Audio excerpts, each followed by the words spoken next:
네, 한 주간 잘 지내셨어요? 네. 요즘 날씨가 너무 좋죠. 예.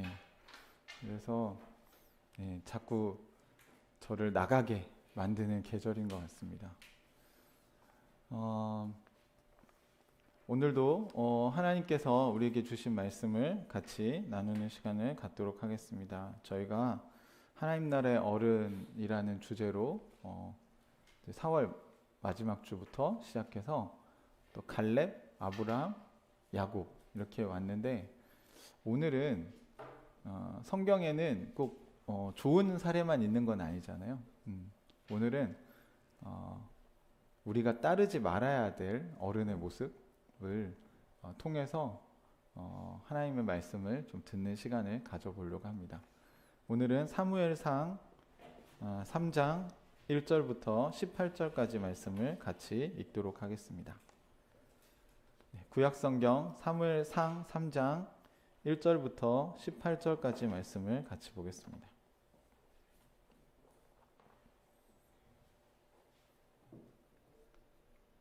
온라인으로 예배 드리시는 분들도 꼭 찾아서 같이 읽어주시면 좋겠습니다.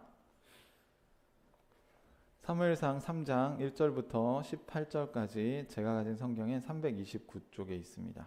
제가 먼저 한 절 읽고 여러분이 한 절 읽고 교독하겠습니다. 어린 사무엘이 엘리 곁에서 주님을 섬기고 있을 때이다. 그때에는 주님께서 말씀을 해주시는 일이 드물었고 환상도 자주 나타나지 않았다. 자리에 누워있을 때였다. 그는 눈이 어두워져 잘 볼 수가 없었다. 사무엘은 하나님의 궤가 있는 주님의 성전에서 잠자리에 누워 있었다. 이른 새벽 하나님의 등불이 아직 환하게 밝혀져 있을 때에 주님께서 사무엘아 하고 부르셨다. 그는 제가 여기 있습니다 하고 대답하셔서 곧 엘리에게 달려가서 부르셨습니까? 제가 여기 왔습니다 하고 말하였다. 그러나 엘리는 나는 너를 부르지 않았다. 도로 가서 누워라 하고 말하였다. 사무엘이 다시 가서 누웠다.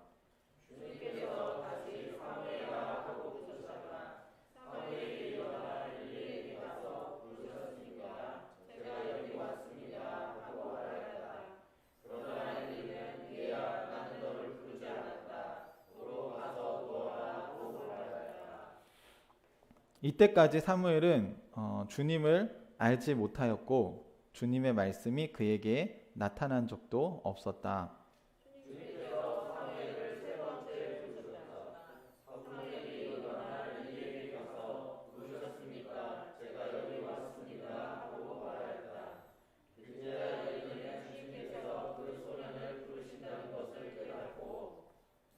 사무엘에게 일러주었다. 가서 누워 있거라. 누가 너를 부르거든 주님 말씀하십시오. 주님의 종이 듣고 있습니다 하고 대답하여라. 사무엘이 자리로 돌아가서 누웠다.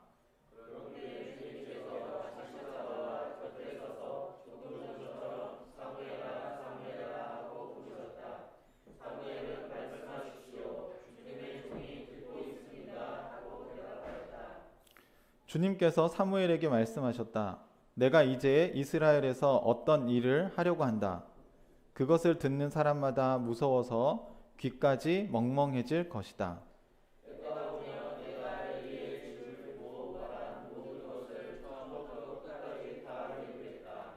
엘리는 자기의 아들들이 스스로 저주받을 일을 하는 줄 알면서도 자식들을 책망하지 않았다. 그 죄를 그는 이미 알고 있다. 그래서 나는 그의 집을 심판하여 영영 없애버리겠다고 그에게 알려주었다.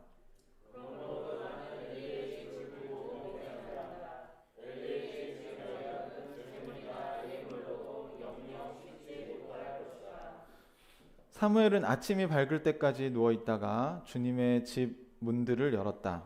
그러나 사무엘은 자기가 환상으로 보고 들은 것을 엘리에게 알리기를 두려워하였다.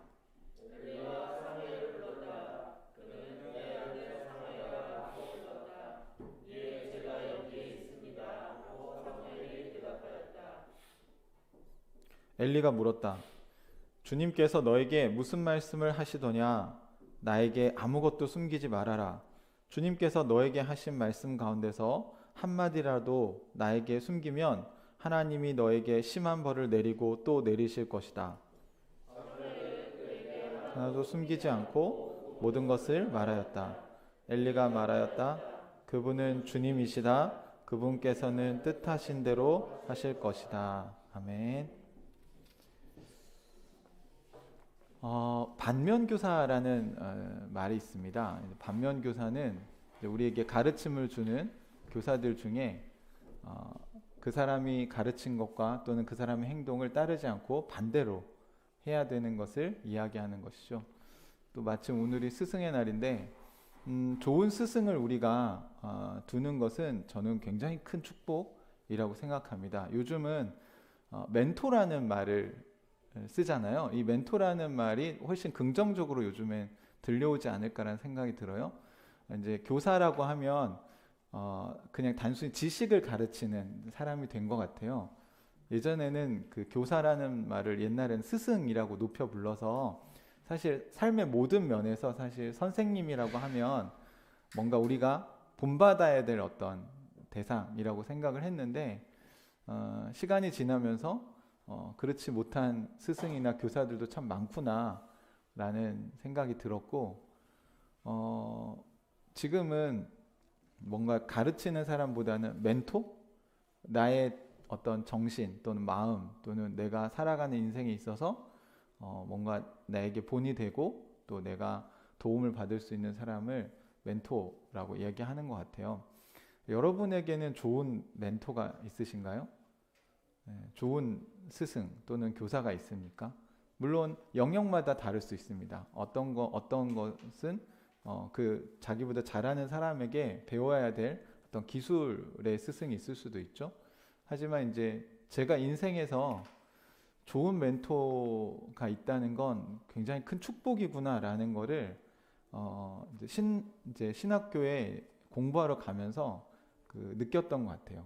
신학대학원에 이제 MDB 공부를 하고 갈 때 제 기도 제목이 하나 있었는데 그게 뭐였냐면 제 인생에 좋은 스승, 그러니까 하나님 나라를 제가 살아갈 수 있도록 영적으로 저를 잘 이끌어 줄 수 있는 그런 신앙의 멘토를 만날 수 있게 해주셨으면 좋겠다는 것이었습니다. 그래서 그러니까 이제 수업을 들으면서 수업도 중요하지만 사실 신앙 인격이 훌륭하신 교수님들과 개인적으로 좀 교제도 하고 또 사실 제가 대학 때까지는 어른들을 어려워해서 잘 찾아가지 못했어요. 그런데 그러다 보니까 제가 어떤 걸 깨닫게 됐냐면 그분들은 제 멘토가 되어 주실 마음이 있는데 제가 그분들을 어려워하기 때문에 관계를 맺지 않으니까 멘토가 될 수 없는 거죠. 그러면서 이렇게 여러분도 잘 생각해 보세요. 그러니까 좋은 어른이 여러분 주변에 있으면 여러분이 그분을 찾아가고 그분을 만나고 그분과 상담하고 이야기 나누고 하면 거기서 여러분이 많은 도움을 얻을 수 있습니다. 그런데 내가 네 멘토를 할게 이렇게 찾아오는 스승은 별로 없어요. 오히려 너무 약간 가스라이팅을 한다거나 뭔가 자기 부하를 만들려고 하는 사람들이 그렇게 하지 진짜 인격적이신 분들은요 대부분 그냥 기다리시지 내가 네 멘토를 할게 이렇게 찾아오시진 잘 않아요. 그래서 제가 그런 좋은 선생님들, 교수님들을 이렇게 만나면서 그분들의 인격과 또 그분들의 좋은 가르침들을 받았던 것 같아요. 그래서 제가 몇 번 우리 교회에서 나눴지만 제가 운동장에서 성화되는 정말 결정적인 그 회심의 사건을 저에게 제공해 주신 분이 기독교 윤리학 교수님이셨다고 제가 말씀을 드렸죠.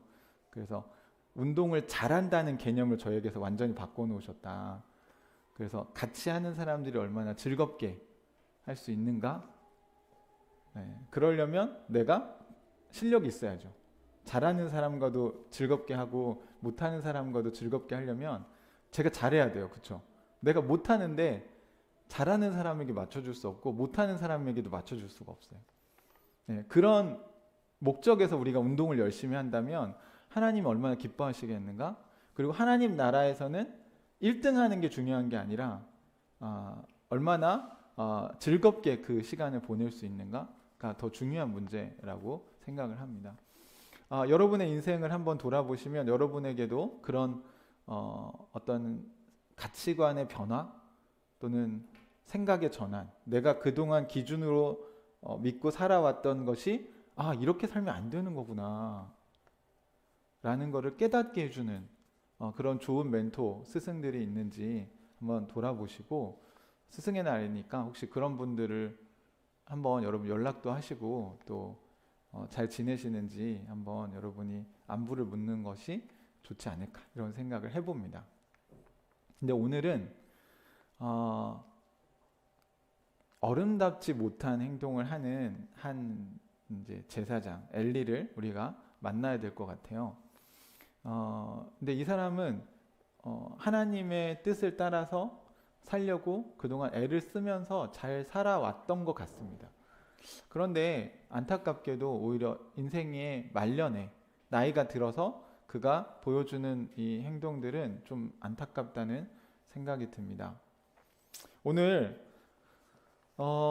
여러분이 이제 성경을 좀 아시는 분들은 이 얘기를 대충 아실 텐데 그냥 간단하게 제가 배경을 좀 설명드리면, 이제 여호수아가 가나안 땅을 정복한 이후에 이제 사사시대로 넘어가잖아요. 그러면 사사기에 보면 여러 명의 사사들이 이렇게 쭉 등장합니다.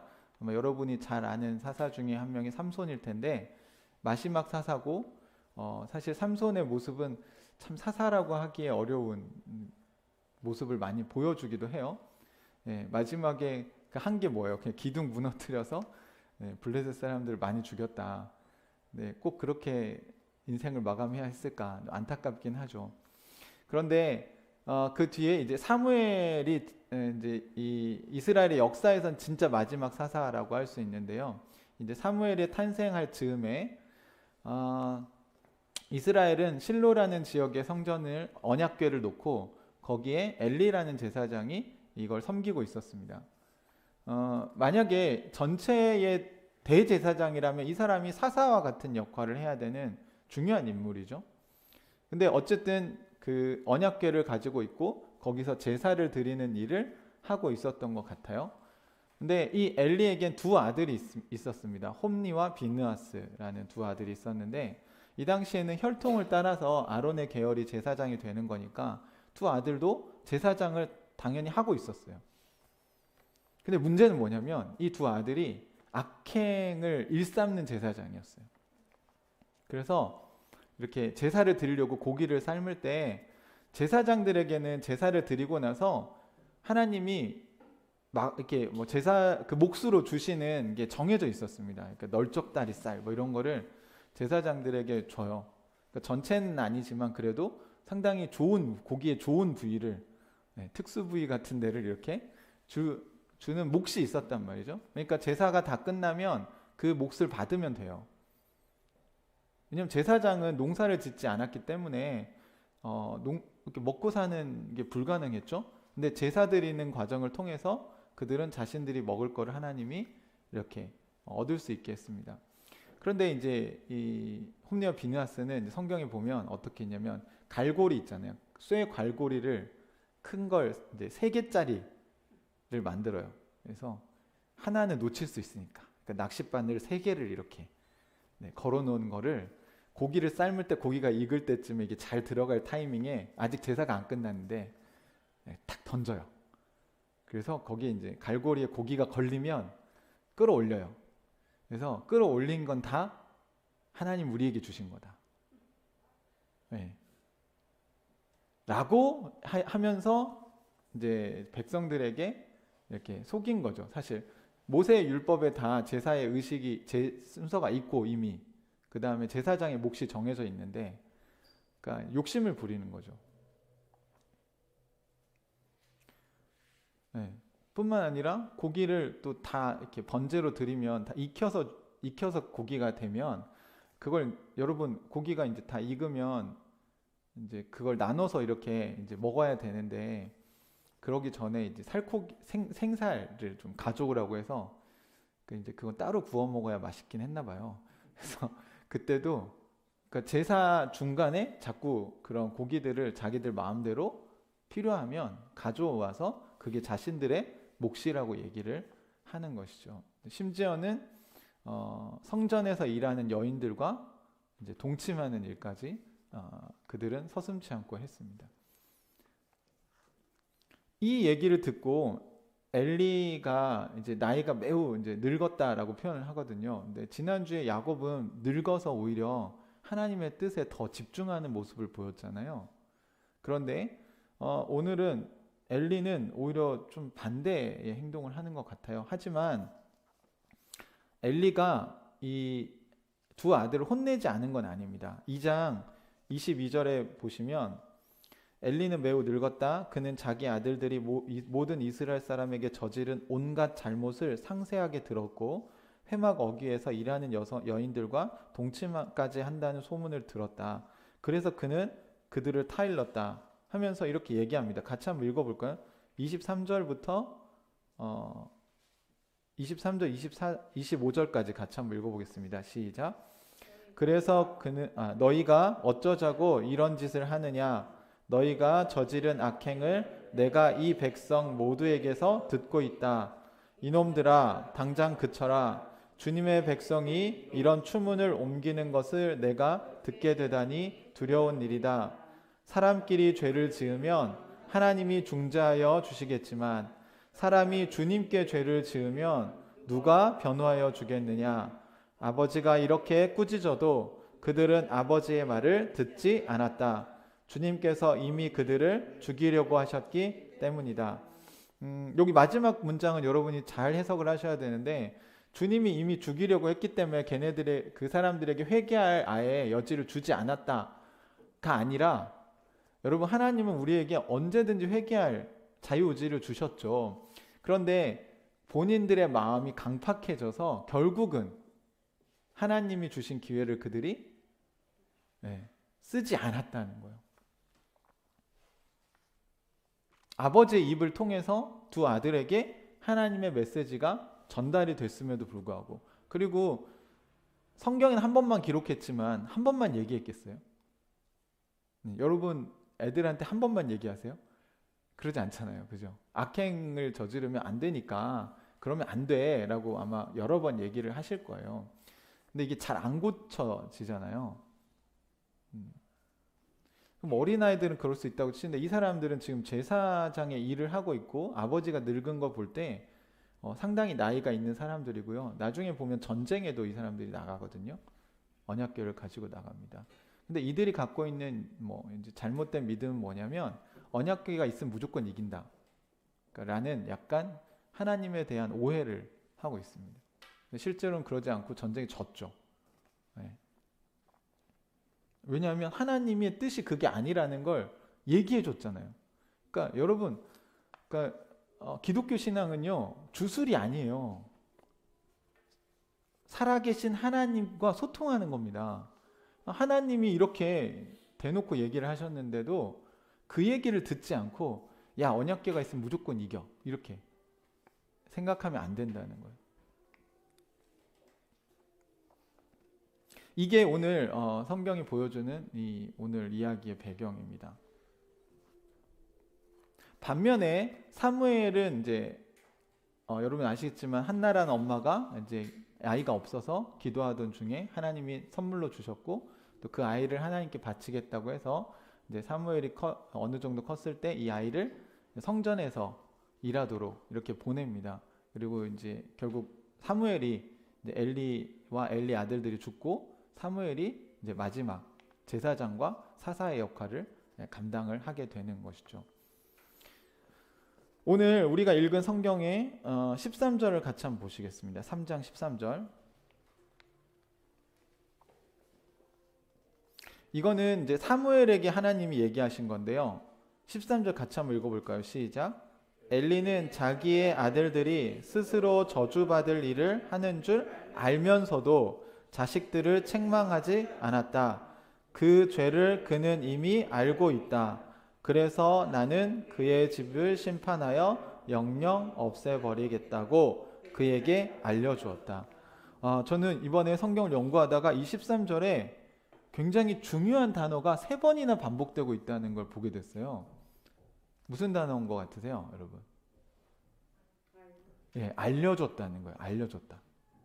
근데 3번 쓴다는 건 이스라엘에서는 3이라는 완전수 개념이 있다는 얘기를 제가 말씀드렸죠. 여기 보시면 엘리는 자기 아들들이 스스로 저주받을 일을 하는 줄 알면서도 책망하지 않았다. 그 죄를 그는 이미 알고 있다. 그래서 그의 집에 심판의 영영 없애버리겠다고 그에게 알려주었다. 그러니까 알고 있고 그렇게 하면 안 된다는 걸 이미 알았고, 그리고 나는 그렇게 하면 이렇게 심판할 거라고 하나님이 이미 하나님의 말씀도 알려주었다는 거예요. 사랑하는 형제자매 여러분, 우리는 알면서도 행하지 않는 것들이 있나요? 다 알고 있어요. 근데 실제로 행동으로 옮기지 않아요. 저는 그게 영적인 어린아이라고 생각합니다. 그러니까 하나님 나라의 어른이 된다는 건요, 자신이 알고 있는 것을 행함으로 완성해 갈 줄 아는 사람이라고 생각이 들어요. 엘리는 제사장으로 하나님과 소통이 됐던 사람인 것 같아요. 그래서 오늘 3장 1절에 시작할 때 이런 얘기를 하고 있습니다. 어린 사무엘이 엘리 곁에서 주님을 섬기고 있을 때이다. 그때에는 주님께서 말씀을 해주시는 일이 드물었고 환상도 자주 나타나지 않았다. 그러니까 하나님과 소통하는 것이 거의 없어졌다. 근데 그때에는 이라고 했으니까 그때가 언제입니까? 2장에 나와 있는 1, 2장에 묘사된 그때죠. 2장에 있는 내용을 방금 제가 설명드렸잖아요. 그러니까 아들들이 악행을 저지르고 있는데 그거를 엘리가 멈추게 하지 않았다는 겁니다. 오늘 우리가 13절 방금 읽었는데 하나님은 엘리에 대해서 어떻게 평가를 하고 계세요? 아들들을 책망하지 않았다고 얘기합니다. 그런데 책망했나요? 안 했나요? 했죠. 그런데 왜 책망하지 않았다고 얘기할까요?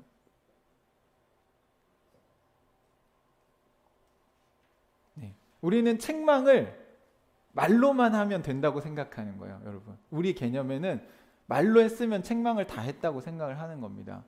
그런데 엘리가 두 아들이 그렇게 악행을 계속 저지를 때 행동으로 했어야 될 책망은 무엇일까요?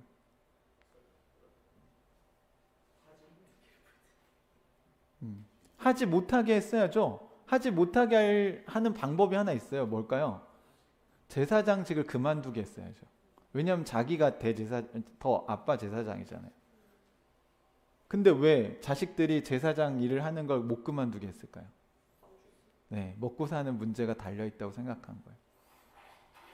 근데 말은 니네 이렇게 하면 안 돼. 그러면서 제발 좋은 제사장이 되기를 바랬지 그걸 그만두게 하지 못했다는 겁니다. 그들이 하고 있는 행위들이 뭡니까? 전부 하나님께 제사 드리는 과정에서 지금 하나님을 무시하면서 하는 행동들이잖아요. 아니 이거 우리가 뭐 번제 드린다고 하나님이 진짜로 먹으시냐? 너 하나님 봤냐? 우리가 제사 드린다고 해서 이 제사 음식을 누가 다 사람이 먹는 거지. 그래서 갈고리로 이렇게 가져가는 게 하나님을 무시하기 때문에 그런 겁니다. 이건 이스라엘의 역사 속에 곳곳에 나타나요. 특히 말라기서에 보면 우리 이렇게 제사를 번거롭게 드리냐, 좀 편하게 드리자. 또 이렇게 흠없는 걸 드려야 돼. 꼭 왜 제일 좋은 걸 제사로 드리냐. 어차피 죽일 건데 병든 거, 쓸모없는 거, 이런 거 어차피 얘는 먹을 수 없는 거, 그런 거 우리가 하나님께 제사로 드리면 안 되냐. 여러분, 사람이 타락하면요, 교회가 타락하면 나타나는 현상이 뭐냐면 예배를 번거롭게 생각합니다. 그리고 하나님께 예배드리고 하나님과 말씀 묵상하고 기도하는 일을 귀찮아합니다. 그래서 효율을 자꾸 따지려고 해요. 여러분, 이건 사람들과의 관계도 똑같아요. 부부 관계에서 효율을 따지기 시작하면 이거 사랑이 식은 거예요.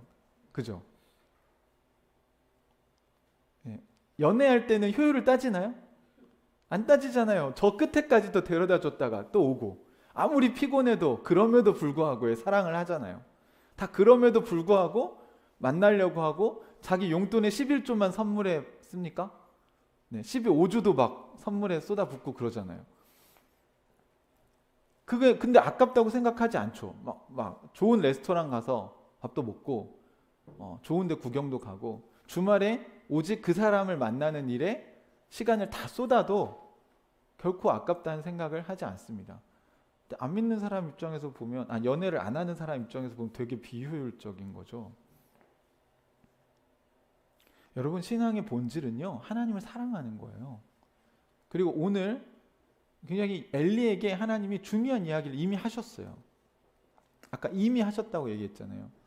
그게 2장 29절 30절에 있는 건데, 29절 30절 우리 같이 한번, 이거 굉장히 중요한 엘리에게 하나님이 직접 하신 얘기인데요. 한번 읽어보도록 하겠습니다. 시작. 그런데 너희는 어찌하여 나의 처소에서 나에게 바치라고 명한 나의 제물과 예물을 멸시하느냐? 어찌하여 너는 나보다 내 자식들을 더 소중하게 여기어 나의 백성 이스라엘이 나에게 바친 모든 제물 가운데서 가장 좋은 것들만 골라다가 스스로 살찌도록 하느냐? 그러므로 나 주 이스라엘의 하나님이 말한다. 지난날 나는 너의 집과 너의 조상의 집이 제사장 가문을 이루어 언제까지나 나를 섬길 것이라고 분명하게 약속하였지만 이제는 더 이상 그렇게 하지 않겠다. 이제는 내가 나를 존중하는 사람들만 존중하고 나를 경멸하는 자들은 수치를 당하게 할 것이다. 나 주의 말이다. 네, 주님이 이렇게 얘기를 하셨어요. 여러분, 여기 보시면 하나님이 엘리의 집안을 사랑하지 않으셨나요? 사랑하셨죠. 그런데 그렇게 사랑해 줬더니 엘리와 엘리의 아들들이 한 행동은 뭐냐면, 하나님께 가장 좋은 걸 바치려고 성도들이 가져왔는데, 백성들이 가져왔는데 어떻게 해요? 갈고리로 자질 좋은 건 자기들이 가져가 버려요. 아니, 하나님께 드리고 나서 다 하나님이 아시죠? 하나님이 그거 뭐 먹는다고 배부르시겠습니까? 하늘에서. 그러니까 합리적으로 다 제사 규정에 어떻게 나눠서 먹고, 어차피 그 고기를 냉장고도 없는데 어떻게 며칠간 보관할 수도 없잖아요. 그렇기 때문에 화목제물 같은 경우에는 고기 잡으면 파티가 마을에 이루어지는 거예요. 여러분, 옛날에 소 한 마리 잡으면 어때요? 마을 사람 전체가 먹잖아요, 배부르게. 냉장고가 없으니까 먹어야 돼요. 어차피 쌓아놓으면 다 썩어요.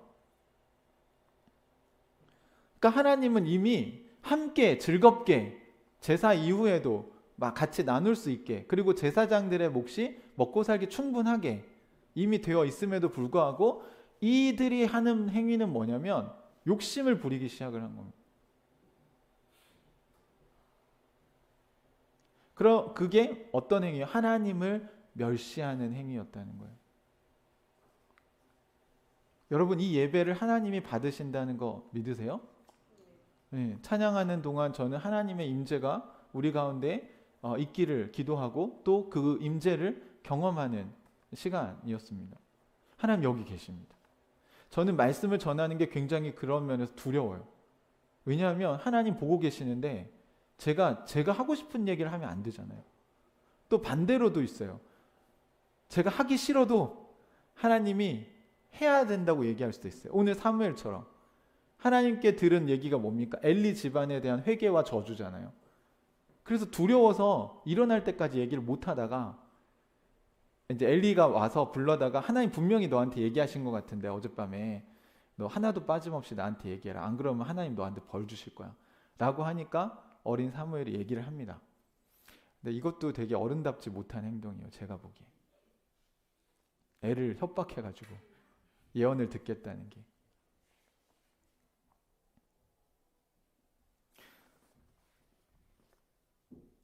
여러분, 오늘날 우리가 드리는 제사가 뭡니까? 예배잖아요. 여러분, 개인적으로 이제 하나님이 성령이 오셔서 여러분의 일상에서 예배를 드릴 수 있게 해주셨잖아요. 우리가 하나님을 존중하고 있는가? 여러분, 잘 생각해 보셔야 합니다. 엘리 가문에게 약속한 것처럼 내가 너와 너의 자손을 영원히 제사장 가문이 되게 하겠다. 그거 약속했는데 오늘날 우리에게도 똑같아요. 여러분, 베드로서에 보면 너희는 왕 같은 제사장이라고 하나님 말씀하셨어요. 성도들은 모두 하나님 나라의 제사장입니다. 제사장의 역할은 가장 중요한 건 하나님께 예배하는 것입니다. 하나님과 소통하는 거예요. 그리고 두 번째 중요한 역할은 나를 통해서 하나님의 나라가 흘러가야 됩니다. 그래서 내 주변에 있는 찾는 이와 하나님 아직 알지 못하는 사람과 하나님을 연결시켜주는 역할을 하는 게 제사장이에요. 그러니까 제물을 가져오면 하나님께 제사 드리는 방법을 알려주고, 그리고 그 제사 드릴 수 있게 도와주고, 당신이 해야 될 건 이겁니다. 그럼 제가 이거는 도와드릴게요. 이렇게 해서 그 사람이 하나님 앞에 온전한 제사를 드릴 수 있게 도와주는 게 제사장의 역할이에요. 그런데 이 제사장이 먼저 하나님을 멸시하고 또 제사 드리러 온 사람들의 제물을 빼앗음으로써 이 제사 드리러 온 성도들 또는 백성들의 마음에 어떤 생각이 들겠어요? 하나님은 그런 분이야? 하나님은 이렇게 절차도 없어? 중간에 갈고리로 막 고기 떼가고 그런 분이야? 라는 하나님에 대한 오해와 왜곡이 생기게 되는 것입니다.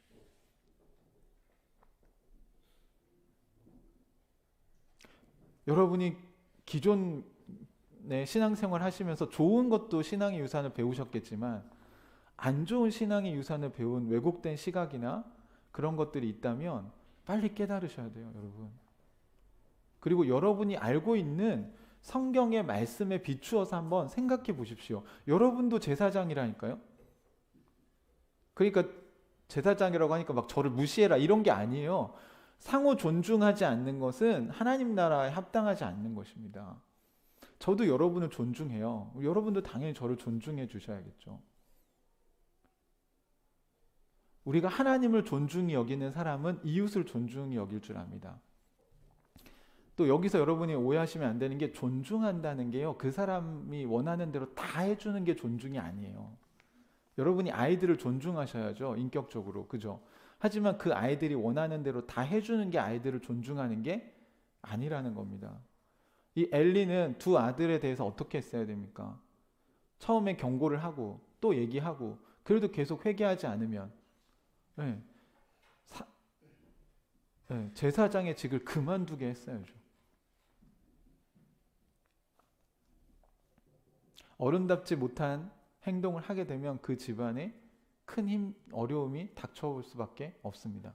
하나님의 심판이 임할 수밖에 없어요. 다윗도 하나님을 정말 잘 따랐던 사람이잖아요.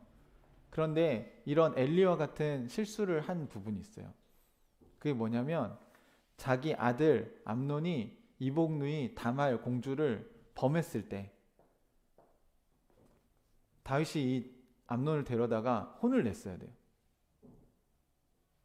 가해자잖아. 이 사람을 벌을 주고 피해자인 다말의 권한을 복권시켜 줬어야 됐어요. 넌 아무 잘못이 없다. 근데 다윗이 그렇게 하지 않아요.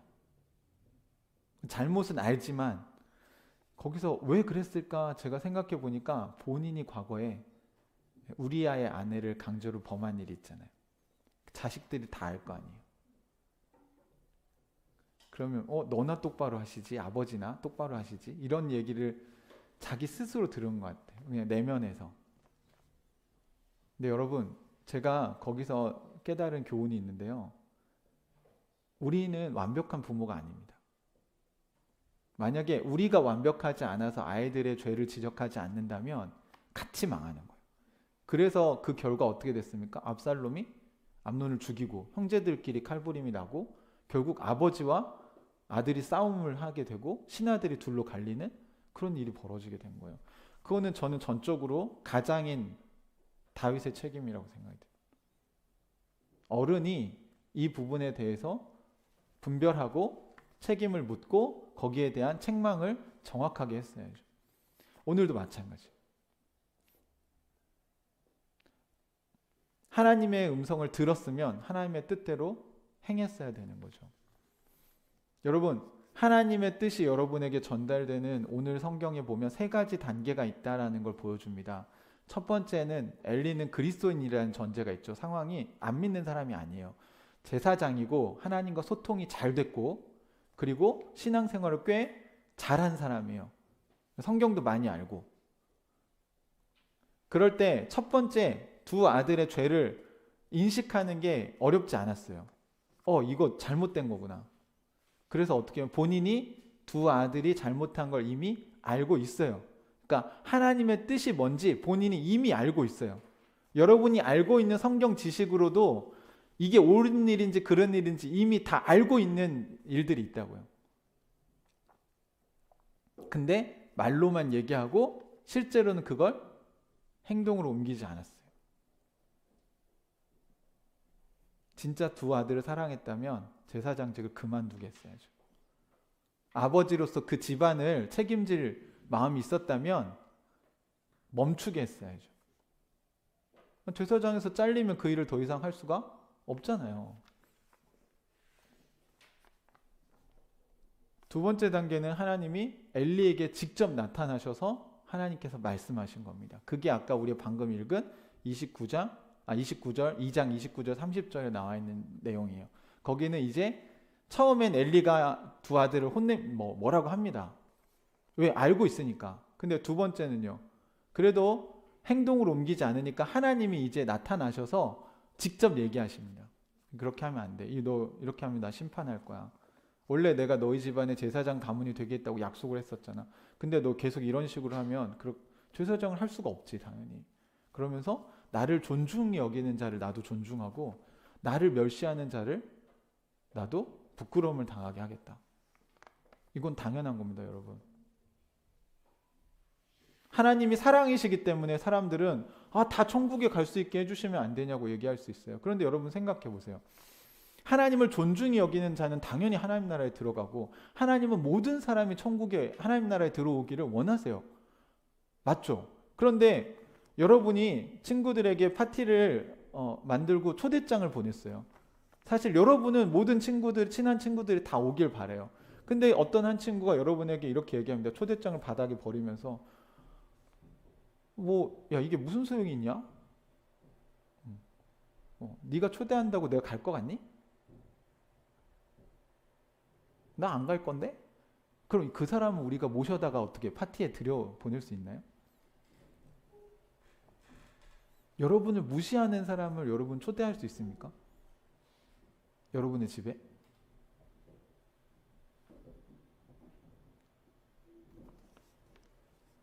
하나님이 사랑이시지만 하나님을 멸시하고 하나님을 우습게 여기는 사람이 하나님 나라에 들어오게 해주시는 건 그건 사랑이 아니에요. 그건 이상한 거예요. 그럼 가스라이팅 당한 사람이나 그렇게 하지 않겠습니까? 그렇지 않아요? 자기를 협박하는 사람을, 자기를 막 무시하고 자기를 경멸하는 사람을 아이고 그래도 우리 집으로 오십시오. 제가 대접하겠습니다. 이게 사랑인가요? 이상한 거잖아요, 여러분. 하나님은 인격적이세요. 그래서 이렇게 얘기하시는 거예요. 여러분, 하나님을 존중히 여기지 않는 사람이 하나님 나라에 들어갈 수 없습니다. 하나님 어디 있어? 난 내 마음대로 살 거야.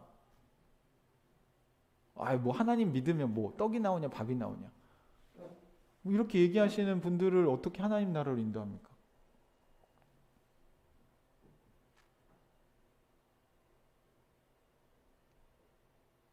하나님을 존중히 여기지 않는 사람은 하나님 나라에 들어갈 수 없습니다. 누구나 구원의 문은 누구에게나 열려 있지만 아무나 들어갈 수는 없어요.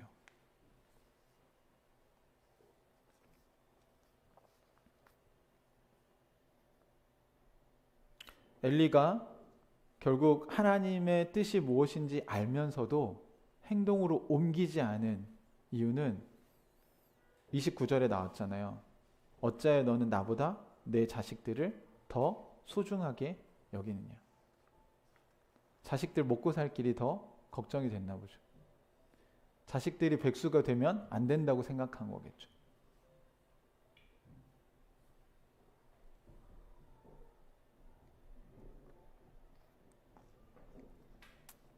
이스라엘이 나에게 바친 모든 재물 가운데 가장 좋은 것들만 골라다가 스스로 살찌게 하도록 내버려 뒀냐 얘기하시는 겁니다. 근데 직접 얘기했는데도 안 들으면요, 하나님이 마지막으로 어떻게 하시냐면 다른 사람을 통해서 얘기하게 하시는데, 그게 오늘 우리가 읽은 사무엘을 통해서 얘기하시는 거예요. 얼마나 다급하셨는지 엘리를 사랑하기 때문이라고 저는 생각합니다. 사무엘은 어리고요, 아직 하나님과 소통을 한 번도 해보지 않은 사람입니다. 다만 사무엘은 하나님을 존중히 여기는 자였어요. 어리지만. 그래서 성전에서 누워서 자면서 거기서 이렇게 제가 배경 주석을 보니까 이거를 잠복했다고 표현을 하더라고요. 영어로 인큐베이션. 그러니까 아이가 태어나면 인큐베이팅 안에 이렇게 들어가잖아요. 그래야 이 아이가 생명을 유지할 수 있잖아요. 그러니까 그리고 그 범인을 잡으려고 할 때 이제 잠복이라는 단어는 형사들이 잠복 근무한다라고 할 때 우리는 보편적으로 쓰는 단어인 것 같아요. 근데 그 특징이 뭐냐면 범인이 언제 나타날지 모르잖아요. 그죠? 그 범인이 아마 여기를 올 가능성이 높아. 그런데 언제 올지 몰라. 그럴 때 이제 위장을 하고 거기서 잠복 근무를 하는 거죠. 밥도 막 거기서 대충 때우면서 그 범인이 나타날 때를 기다리는 거. 그러니까 성전에 있는 사무엘의 모습이, 하나님이, 여기가 하나님의 집이니까 하나님이 나타나실 텐데 언제 하나님이 나타나실 수 알 수 있어요, 없어요? 없어요. 그럼에도 불구하고 어때요? 하나님을 만나고 싶기 때문에 거기서 잠복 근무를 하고 있는 거예요. 이제 오늘날은 이런 성전의 개념은 없어졌어요. 어디가 성전이에요? 여러분 안에 성령이 계시기 때문에 여러분의 몸이 성전이고, 우리 교회 공동체가 이렇게 모일 때 여기가, 이 모임이 성전이 되는 것입니다. 그럼 여기에 누가 오시는 거예요? 하나님이 오시는 거예요. 그러면 여러분의 마음은 잠복 근무하는 형사들처럼, 사무엘처럼 여러분의 마음에 등불을 켜놓고 하나님은 언제 여기에 임재하시는가? 언제 하나님이 나에게 말씀하실 것인가? 제가 하는 이 1시간의 설교가 다 여러분에게 하신 하나님의 말씀이 아닐 수도 있어요. 하지만 성령께서 여러분에게 주시는 메시지가 있다면 그거를 여러분 들으실 수 있게 여러분의 마음은 마치 잠복 근무하는 형사처럼 깨어 있어야 된다는 겁니다. 그 형사들이 거기서 자면 어떻게 됩니까? 네, 범인을 놓치겠죠. 위험한 아이가 인큐베이팅에 들어가지 않으면 어떻게 돼요? 죽어요, 여러분. 그러니까 은혜가 없는 예배를 계속 드리면, 하나님의 임재가 없는 예배를 계속 드리면 여러분의 영혼이 죽습니다. 그건 여러분이 알 수 있어요. 여러분의 영적인 생명이 예배를 통해서 회복되는가. 아이가 인큐베이팅에 들어가면 살아요. 그 살리는 곳이잖아요, 거기는. 그러니까 교회는 살리는 곳이어야 됩니다. 교회를 공동체와 멀어지면요, 당연히 여러분 영적으로 어떻게, 그 아이가 어떻게 살죠? 여러분이 말씀 묵상도 잘 되고 기도도 잘 되고, 그러면 나는 인큐베이팅에 이제 안 들어가도 되겠구나, 이렇게 되지 않아요. 여러분 중에 제일 말씀 묵상을 잘하는 사람이 저 아니겠습니까? 근데 제가 제일 공동체 사람들 많이 만나지 않아요? 사역이어서가 아니에요. 저도 살아야 되기 때문에 그런 거예요. 어린아이를 통해서도, 어린 사무엘을 통해서도 엘리라는 정말 나이가 많은 원로 제사장 같은 그 분에게 얘기하실 수 있다는 겁니다. 이번 주에 제가 군산에 이제 어제가 토요일이죠. 네, 어제 이제 은유랑 이제 군산을 가다가 여기 카메라가 있는데 제가 뭐 생각할 게 많아가지고 뭐 이렇게 차 기름도 거의 지금 떨어지려고 하는데, 주유소에서 기름 넣었어야 되는데 이제 여기서부터는 주유소가 없는데 막 이 생각을 하고 이제 가다가 신호등이 노란불로 바뀐 거예요, 중간에. 근데 그럼 지나가야 되잖아요. 그냥 지나갔으면 됐는데 거기서 브레이크를 밟은 거예요, 제가. 원래는 안 그런데, 그러니까 빨간불로 다시 바뀌잖아요, 그러면. 그러고 지나간 거예요. 어쩔 수, 중앙이니까 그냥 지나갔으면 됐는데 거기서 멈췄다가 지나가니까 빨간불로 바뀌어서 지나가면서 제가 짜증이 확 난 거예요. 내가 왜 그랬을까? 여러 가지 생각을 하다가 그랬구나. 그러면서 제가 아빠가 왜 그랬지? 막 그러면서 제가 막 한탄을 하니까 은유가 이런 모습을 아빠 제가 닮은 것 같아요. 막 이렇게 얘기를 하는 거예요. 그래서 그래도 제가 좀 이렇게 차분하게 은유야 그렇게 얘기하면 아빠 짜증이 더 많이 나. 이렇게 얘기를 하고 이제 조금 더 이렇게 제가 이제 마음을 다스리려고 하는데 은유가 이제 그러면 벌금이 몇만 원이나 나와요? 이렇게 물어본 거예요. 근데 저는 그 말이 저한테 약간 위로가 아니라 뭔가 이 생각을 전환할 수 있는 그 단초가 됐어요. 그러니까 뭐냐면 뭐 벌금이 나오면 뭐 몇만 원 나오겠죠. 10만 원 뭐 이하 이쪽 뭐 밑으로 나오든지 할 거 아니에요. 근데 생각을 해보니까 제가 여기서 계속 화를 내고 짜증을 내고 한탄을 하는 모습을 은유에게 보여주는 게 과연 10만 원보다 귀한 걸까? 라는 생각이 들었어요. 갑자기. 은혜라고 생각해요. 그래서 은유한테 제가 얘기했어요. 몇만 원이야 라고 물어본 건 아빠한테 큰 도움이 됐다. 그러니까 돈보다 이게 중요한 게 있구나. 여기서 내가 계속 이렇게 불편한 감정을 갖고 있으면 은유가 얼마나 계속 안절부절 하겠어요. 그래서 고맙다. 그리고 그렇지 뭐 몇만 원 나오겠어. 그리고 그냥 이거 잊어버려야 돼. 우리 재밌는 거 하자. 그래서 컬투쇼를 들으면서 주의를 환기시키고 그리고 마음을 그래서 평안을 되찾았어요. 근데 만약 그걸 제가 계속 내가 왜 그랬을까? 여기 이거 뭐 막 왜 그 바보 같은 짓을 했지? 왜 거기서 왜 멈췄을까? 뭐 이런 거를 계속 묵상을 한다면 얼마나 그 군산까지 가는 내내 은유랑 불편한 시간이 됐겠어요.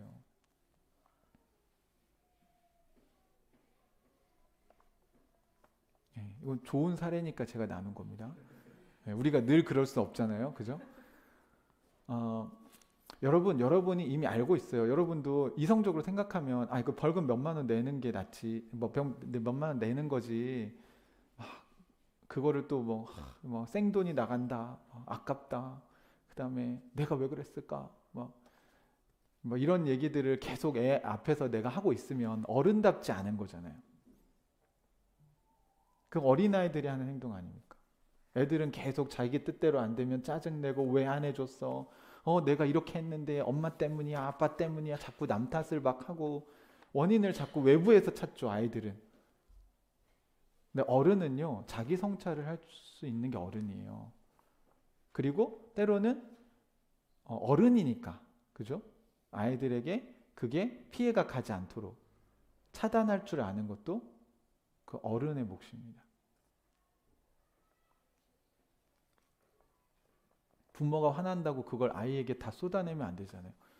아니 브레이크 밟고 지나가는 거에 은유가 한 게 뭐가 있어? 아무것도 없지. 그 은유가 저에게 뭘 도와줄 수 있는 것도 아니고. 근데 계속 제가 거기서 화를 내고 짜증내고 기분 나빠하고 있으면 이 아이와 그 차 안에서 얼마나 힘든 시간이 되겠어요. 여러분 아이들이 엄마 아빠 싸우는 거 제일 무서워하는 거 아시죠? 네. 그 아이들 앞에서 싸우는 거를 뭐 안 할 수는 없겠지만 그래도 안 하려고 애는 쓰셔야 됩니다. 알고는 계시죠? 네. 그 알고 있는 걸 우리가 행하려고 이제 노력을 하는 게 어른의 모습이라는 것입니다. 하나님이 어린 사무엘을 통해서 엘리에게 마지막으로 경고하셨잖아요. 다시. 본인이 알고 있었고 본인에게 하나님 직접 이야기했고 또 그래도 이제 말씀이 들리지 않고 환상이 그러니까 영적으로 엘리가 안 좋아진 거예요. 여러분 그럴 때 빨리 캐치하셔야 돼요. 여러분 영적으로 하나님의 음성이 잘 들리지 않고 말씀 묵상해도 뭔 말인지 모르겠고 기도해도 하나님 뜻이 뭔지 모르겠고 그러면 여러분 하나님이 돌아가신 게 아니에요. 그리고 하나님이 여러분을 버리신 것도 아니에요. 또 하나님이 말씀하시지 않는 것도 아닙니다. 여러분의 영적인 상태가 지금 좋지 않다는 걸 빨리 캐치를 하시고 그럴 때는 어떻게 해요? 주변에 있는 공동체, 지체들의 도움을 받으셔야 돼요. 하나님은 사람을 통해서 말씀하십니다. 사무엘은 하나님의 음성을 듣고 있잖아요. 지금 엘리에게는 말씀하시지 않는 것 같이 보이지만 사무엘에게는 사무엘아 사무엘아 부르시잖아요. 그리고 오늘 성경에 보면 2번 불렀는데 못 깨닫잖아요. 그리고 그 음성이 막 하늘에서부터 막 웅장한 사운드로 오지 않았다는 걸 알 수 있는 게, 사무엘이 그렇게 했으면 바로 신인 줄 알았을 거예요. 근데 엘리한테 가거든요. 그건 그냥 엘리가 부를 때처럼 들렸다라는 얘기예요. 사무엘아 이렇게 부른 게 막 하늘에서부터 막 웅장한 소리가 난 게 아니라 그냥 사람이 부르듯이 하나님이 사무엘을 부르셨다는 걸 알 수 있습니다. 그리고 그걸 엘리가 그 사무엘의 2번 행동이 반복되니까 알고 뭘 알려줘요? 하나님의 음성 듣는 법을 알려주잖아요. 그리고 사무엘은 어떻게 해요 또? 그대로 하죠. 2 아들은 엘리의 말을 듣지 않는데 사무엘은 엘리의 말을 듣고 그대로 순종합니다. 그리고 성경을 잘 보셔야 될 게 또 하나 있는데, 사무엘이 성전에서 무릎 꿇고 철야기도 하다가 하나님의 음성을 들은 게 아니라는 거예요. 누워있다가 자다가 들은 거예요. 그리고 엘리도 가서 야, 너 주님이 너한테 얘기하시는 것 같으니까 지금부터 철야 시작해. 이렇게 한 게 아니라 가서 누워있다가 또 그 소리가 들리거든. 이렇게 얘기합니다. 그러니까 잘하는 거예요. 거기서. 그러니까 일상을 똑같이 사는데 하나님이 너에게 얘기하시면 그때 이제 주님 저에게 말씀해 주십시오. 주님의 종이 듣겠습니다. 라고 이야기해라. 알려줬고 사무엘은 그대로 했고, 그러자 처음으로 하나님과 사무엘이 소통하는 법을 배우게 됩니다. 그리고 다음날 엘리는 얘기해달라고 했고 사무엘은 그대로 다 얘기를 했죠. 이미 엘리가 다 알고 있는 얘기예요. 마지막에 엘리가 하는 말도 참 되게 의미심장해요. 오늘 여러분 마지막에 뭐라고 읽으셨냐면, 사무엘은 그에게 하나도 숨기지 않고 모든 것을 말하였다. 엘리가 말하였다. 그분은 주님이시다. 그분께서는 뜻하신 대로 하실 것이다. 이것만 보면 엘리가 굉장히 신앙이 좋은 것 같잖아요. 그분은 주님이시다. 그분이 뜻하신 대로 하실 것이다. 뜻하신 대로 하면 어떻게 되는데?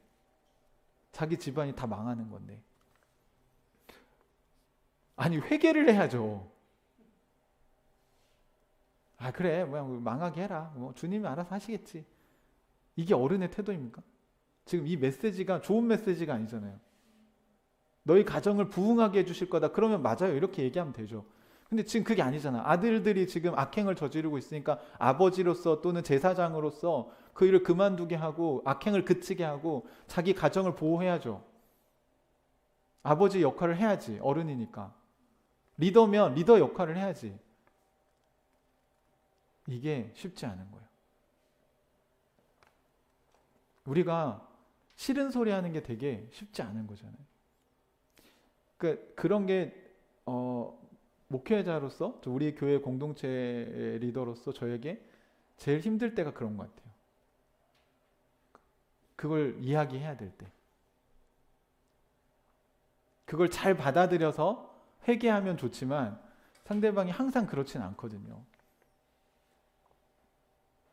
사랑하는 형제자매 여러분, 오늘 우리는 엘리의 모습 속에서 하나님이 요즘 여러분에게 말씀하고 계시는 게 무엇인가? 혹시 여러분이 지금 말씀이 드물게 깨달아지는 시대를 살고 계시진 않은가? 하나님께서 여러분의 마음 가운데 지금 평안을 주고 계시는가? 아니라면 여러분 주변 사람들을 통해서 지금 하나님이 뭔가 여러분에게 말씀하시는데 그런 불편함들을 우리가 무시하고 그냥 외면하고 그냥 묻어두고 살고 있지는 않은가? 하나님 여러분 존중히 여기십니다. 여러분 우리도 하나님을 존중히 여깁시다. 다른 사람들을 판단하기 전에 나 자신이 그렇게 살고 있는지를 여러분 보셨으면 좋겠어요. 외적인 행동으로 자꾸 사람들을 판단하지 마십시오. 여러분의 마음의 태도가 하나님을 존중히 여기고 있다면 아마 하나님도 여러분을 존중히 여기실 것입니다. 하지만 우리가 혹시 하나님의 말씀을 무시하거나 지금 알면서도 행하지 않는 것이 있다면 오늘은 이 엘리를 보면서 우리가 반면교사를 삼고 우리 가정이 하나님 나라가 되려면 또 우리 교회가 하나님의 공동체가 되려면 여러분 그것을 여러분이 알고 있는 것을 행하는 용기와 믿음 주시기를 주님의 이름으로 축복합니다. 같이 기도하겠습니다.